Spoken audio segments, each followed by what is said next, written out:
A história de ocupação do Vale do Macacu começou há pelo menos 2000 anos antes de Cristo, né? Ou, segundo a maneira que os arqueólogos contam o tempo, há 4000 anos antes do presente. Com suas terras férteis, com a sua fauna abundante e com rios navegáveis que davam acesso às águas tranquilas da Baía de Guanabara, a região atraiu grupos pré-coloniais e atraiu também os grupos que chegaram através do Rio de Janeiro e que queriam ter acesso à região do interior do estado do Rio. O Vale do Macacu foi ocupado em diferentes períodos por diferentes grupos sociais. Primeiro foram os sambaqueiros, depois chegaram os ceramistas que falavam a língua tupi, depois os europeus, os primeiros europeus e os colonizadores que vieram de fato colonizar a terra e os africanos.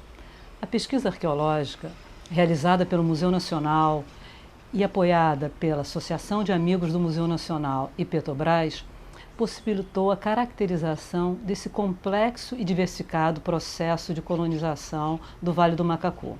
A arqueologia é a ciência que estuda o modo de vida de grupos sociais a partir do estudo da cultura material. Estuda os artefatos, os seus arranjos no espaço, quer seja uma pequena fogueira feita por um grupo de caçadores, quer seja uma grande aldeia, né? Estuda também o conjunto de sítios e sua inserção no ambiente. As atividades de campo visaram coletar material arqueológico para diferentes tipos de análise.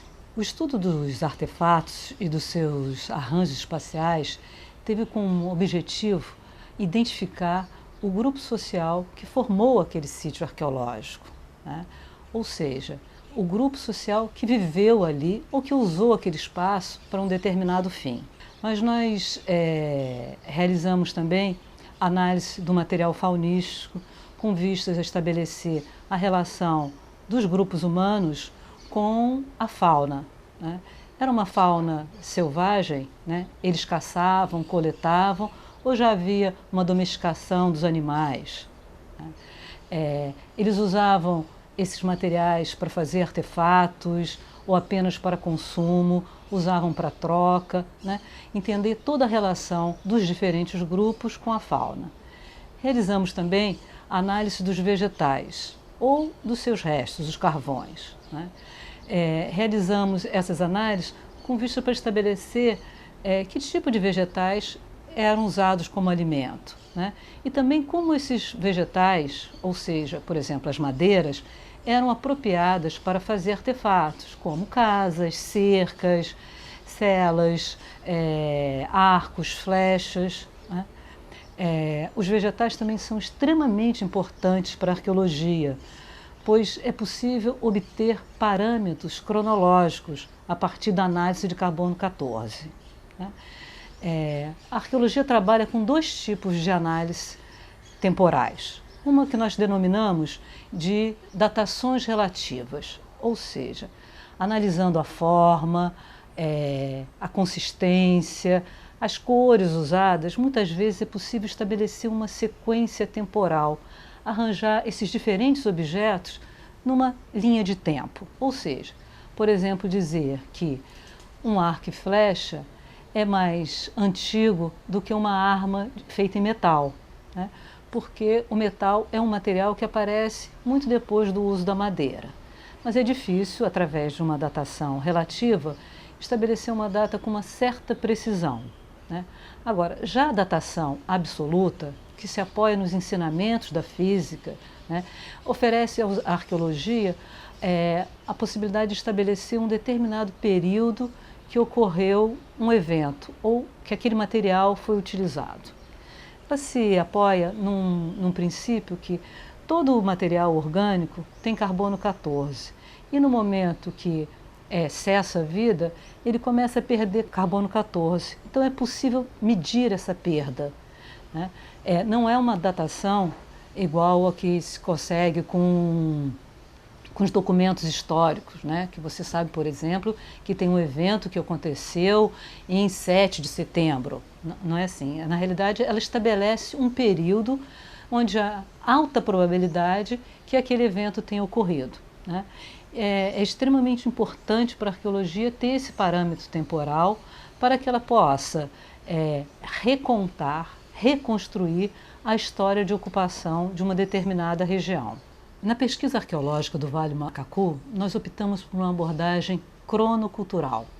Crono se refere a tempo e cultural ao conjunto de regras pertinentes a cada grupo social.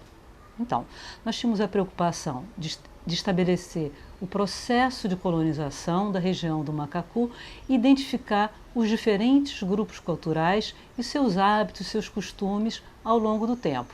Inicialmente, a região do leste da Baía de Guanabara começou a ser ocupada por pescadores-coletores, um grupo pré-histórico que construiu os sambaquis. Sambaqui é um tipo de sítio arqueológico muito comum na linha de costa brasileira e que em alguns lugares chega a ter até 30 metros de altura. Aqui no estado do Rio, especialmente na região próxima ao Vale do Macacu, geralmente tem 2 metros, 3 metros de altura. São morros que foram construídos pelos sambaqueiros e que se caracterizam pela presença de uma quantidade significativa de conchas e ossos de peixe ou de animais aquáticos, mas, e sobretudo, esqueletos humanos. O sambaqui era o destino final dos corpos de homens, mulheres e crianças. Esses sítios tiveram ativos aqui na região do Vale do Macacu desde 4.000 anos antes do presente até o início da Era Cristã. Durante esse período, os sambaqueiros eram uma espécie de soberanos da costa, ou seja, eles reinavam absoluto nessa região e não havia presença de um outro grupo. Por volta desse tempo, começou um movimento bastante interessante na Amazônia, uma espécie de ebulição cultural. E uma das mudanças sociais que ocorreu na região amazônica foi o processo de expansão dos grupos tupi. Né? Depois do início da Era Cristã, eles praticamente ocuparam parte significativa da América do Sul, inclusive a região litorânea, inclusive o contorno da Baía de Guanabara. Nós sabemos, a partir dos estudos arqueológicos, que em um determinado momento, sambaqueiros e ceramistas tupi ocuparam a mesma região. Mas, com o passar de tempo, os grupos tupi, apoiados na sua supremacia, tanto numérica quanto também na instituição da guerra, dominaram toda essa região. E no momento que os europeus chegaram aqui, em 1500, não mais se construíam sambaquis. São inúmeros sítios arqueológicos associados aos Tupinambá, grandes aldeias que podem ser identificadas pelos arqueólogos em decorrência da presença de uma cerâmica muito característica. São vasilhames que apresentam um banho de argila creme, muitos têm uma faixa vermelha ou uma decoração denominada de corrugado, decorrente da preensão da argila com os dedos, né? E formam uma decoração característica que permite a identificação desses sítios arqueológicos com os grupos Tupinambá. As atividades de prospecção e escavação arqueológica identificaram abundante material cerâmico associado aos Tupinambá.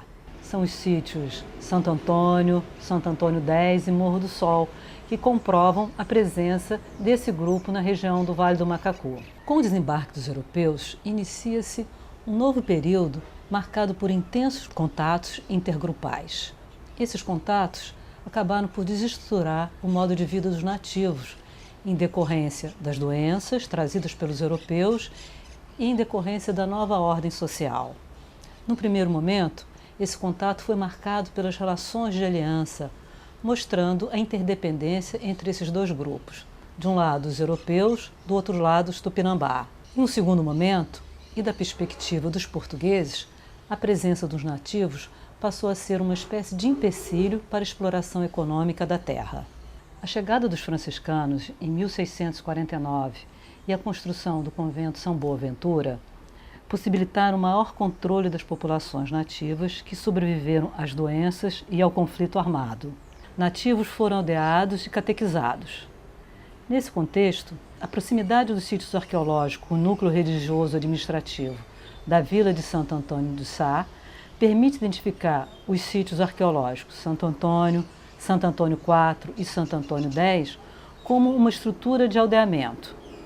Por outro lado, alguns desses sítios arqueológicos, como Macacu II, testemunham a importância econômica da região relacionada com a produção de farinha e aguardentes para o consumo interno e a comercialização local. Em decorrência da sua importância econômica, Santo Antônio foi elevado à categoria de vila.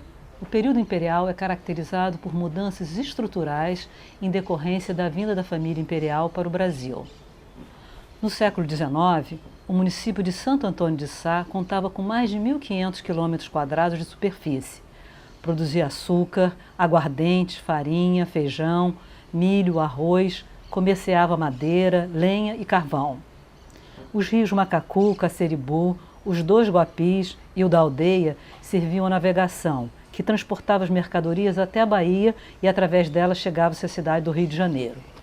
A importância de Santo Antônio de Sá se intensificou ainda mais com a produção cafeeira, que, por sua vez, teve como consequência o aumento da mão de obra escrava. As pesquisas informam sobre o desembarque de escravos no porto da cidade do Rio de Janeiro. A presença de africanos e seus descendentes foi registrada na região do Vale do Macacu através da recuperação de um grande número de cachimbos, de alguns vasilhames e de uma escultura de um rosto que apresenta marcas de escarificação, um costume típico do continente africano. O ciclo de desenvolvimento da vila de Santo Antônio de Sá foi em parte interrompido em decorrência das febres do macacu, malária, febre tifoide e cólera, que mataram muitos habitantes, inclusive os frades do convento de São Boaventura. Os moradores fugiram das febres e o convento foi abandonado. Na década de 1830, os vereadores da vila buscaram refúgio na freguesia de São João de Itaboraí, ocasionando também a transferência da Câmara e da Justiça para esta freguesia. Diante desse quadro, em 1875, um decreto provincial transformou a antiga sede da vila de Santo Antônio de Sá em um distrito de Itaboraí. Na região do Vale do Macacu, ainda no século XX, o cultivo da laranja também teve forte significado, fazendo que o município de Itaboraí ficasse conhecido como a Terra da Laranja, com sua produção destinada a abastecer o mercado europeu. Entretanto, com a deflagração da Segunda Guerra Mundial e suas consequências, esse mercado entrou em decadência, assim como a economia local. Atualmente, com a economia voltada para o comércio e a prestação de serviços, é na região que está sendo construído o complexo petroquímico do estado do Rio de Janeiro, que mesmo antes do início de sua operação, já provoca mudanças no quadro geral da cidade. A implantação do Comperj estabelece um novo perfil para o Vale do Macacu, que se transforma para receber esse investimento. A arqueologia da região também se transforma. Foram descobertos e escavados novos sítios arqueológicos.